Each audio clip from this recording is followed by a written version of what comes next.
Hello friends, welcome to KK kitchen. ఈరోజు మనం చేసుకునే రెసిపీ చేపల పులుసు చేస్తున్నానండి. కొరమేను తీసుకున్నాను చేప. దీన్ని బోన్లెస్ చేయించుకుని ముక్కలుగా కట్ చేసుకోవాలండి. దీనికోసం ఒక 3 ఉల్లిపాయలు అయితే తీసుకున్నానండి. ఒక 4 కారం గల మిరపకాయలు అండి. ఇవి మనం బజ్జీలు వేసుకుంటాం కదా, ఆ మిరపకాయలు. ఈ ఉల్లిపాయలని మెత్తగా గ్రైండ్ చేసుకోవాలండి. కొంచెం అల్లం ముక్క, ఒక 4-5 వెల్లుల్లిపాయ రేకలు వేసుకుని గ్రైండ్ చేసుకుని పెట్టుకోవాలి. నేను ఆల్రెడీ గ్రైండ్ చేసుకుని పెట్టుకున్నాను ఉల్లిపాయలు. ఇది పచ్చి చింతకాయలతో చేస్తున్నానండి. పచ్చి చింతకాయలు ఉడకబెట్టుకుని గుజ్జు చేసుకుని నేను ఎప్పుడు ఫ్రిడ్జ్లో పెట్టుకుంటానండి. అది తీసుకుని ఎప్పుడు కావాలితే అప్పుడు మనం చేసుకోవచ్చు అనమాట. ఇది చింతకాయలు గుజ్జు అండి. ఇప్పుడు మనం కూర స్టార్ట్ చేసేసుకుందామా. ముందుగా కడాయి పెట్టుకోవాలండి. కడాయి అయితే మనం గ్యాస్ అయితే ఆన్ చేసుకోకూడదు. ఇది ఉల్లిపాయ గ్రైండ్ చేసుకున్న ఉల్లిపాయ పేస్ట్ అండి. ఇది వేసేసుకుందాం ముందు.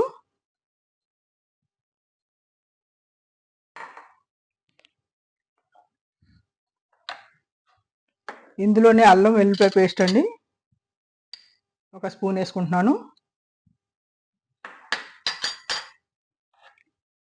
కొంచెం ధనియాల పౌడరు,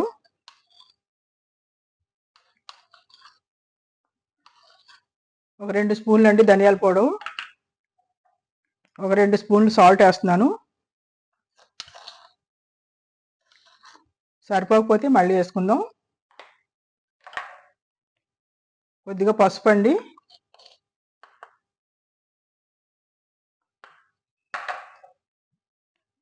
కొంచెం కారం వేస్తున్నాను.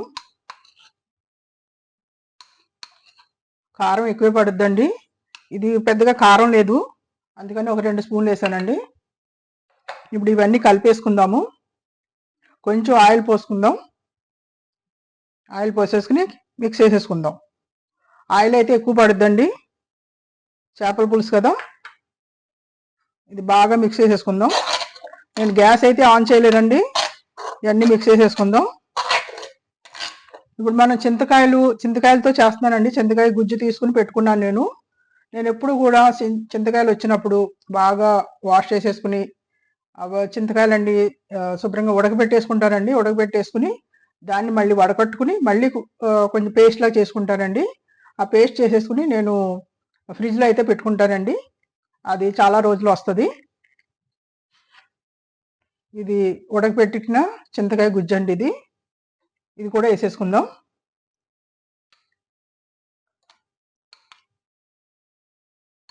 ఒక 2 స్పూన్లు వేసానండి, 3 స్పూన్లు వేసాను. ఇది చాలా పోతే ఇంకొంచెం వేసుకుందాము. దీంట్లో వాటర్ వేసుకోవాలి.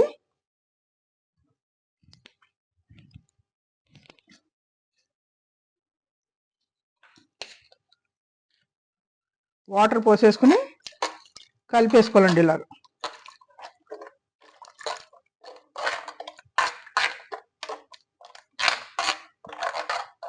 ఇప్పుడు మనం గ్యాస్ ఆన్ చేసుకోవాలండి. ఇందులో ఒక 4 పచ్చిమిరపకాయలు అయితే వేస్తున్నాను. కారంగా ఉన్నాయండి, ఇవి వేసుకుందాం. ఈ పచ్చిమిరపకాయలు మన ఫిష్ కర్రీ సగం ఉడికిన తర్వాత వేసుకోవాలండి. ఈ పచ్చిమిరపకాయలు అయితే చాలా బాగుంటుంది అనమాట. ఇప్పుడు నేను గ్యాస్ ఆన్ చేసుకుంటున్నాను.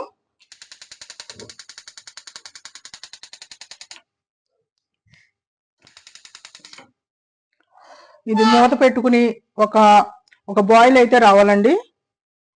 ఉడికిపోయిందండి. ఇప్పుడు మనం చేప ముక్కలు అయితే వేసేసుకుందాము.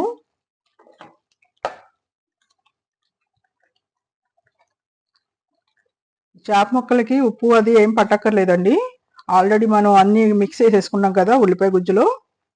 ఇలా వేసేసుకుని కుక్ చేసేసుకోవటమేనండి. చాలా ఈజీ కదా, కానీ చాలా బాగుంటుందండి. చింతకాయ పులుసుతో చేసుకోండి చేపల పులుసు. మనం శీలావతి, బొచ్చు ఏ చేప అయినా వాడుకోవచ్చు, కానీ కొర్రమేనుతో చాలా బాగుందండి. ఈ పిల్లలు చేపలు తినమంటే తినరు కదండి. ఇలాగ బోన్లే చేసుకుని ఇలా చేసుకోండి, చాలా బాగుంటుందండి. ముళ్ళు అని చెప్పి తినరు కదా పిల్లలు, అందుకని నేను ఎప్పుడు బోన్లెస్ చేసుకుంటానండి. చాలా బాగుంటుంది బోన్లెస్ అయితే. ఇప్పుడు మనం మూత పెట్టేసుకుందాము.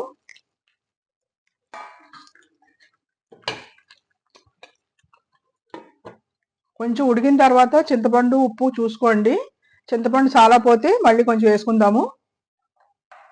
ఈ లోపల మనం జీలకర్ర వెల్లుల్లిపాయ చితకొట్టుకోవాలండి. నేను ఆల్రెడీ చితకొట్టుకుని పెట్టుకున్నాను. ఇలా కచ్చా పచ్చగా చితకొట్టుకోవాలి. కూర చిక్కగా ఉందండి. నేను కొంచెం వాటర్ పోసుకుంటున్నాను.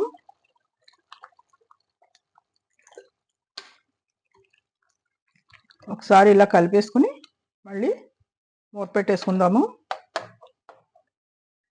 ఇప్పుడు మనం లావు మిరపకాయలు ఉన్నాయి కదండి, ఇవి వేసేసుకుందాము.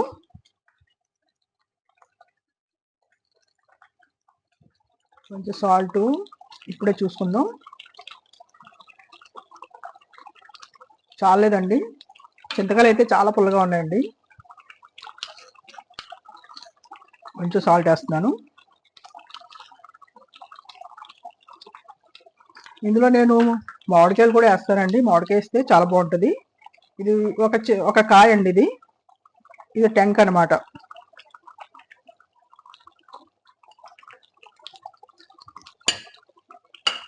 ఇప్పుడు మనం జీలకర్ర వెల్లుల్లిపాయ పొడిగొట్టుకున్నాం కదండి, ఇది కూడా వేసేసుకుందాం. ఇప్పుడు మనం సిమ్లో పెట్టేసుకుందాం గ్యాస్ని.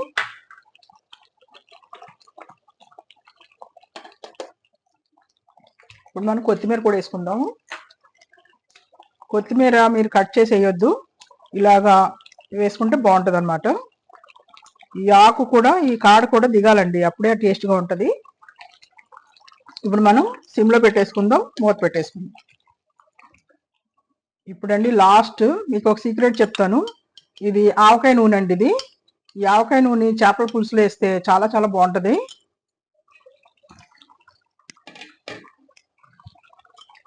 ఒక 2 స్పూన్లు అయితే వేస్తున్నానండి. ఇంకొక సీక్రెట్ అండి, చేపల పులుసులో కొద్దిగా బెల్లం వేస్తే చాలా అంటే చాలా బాగుంటుందండి. ఒక చిన్న ముక్క యాడ్ చేసుకుందాము.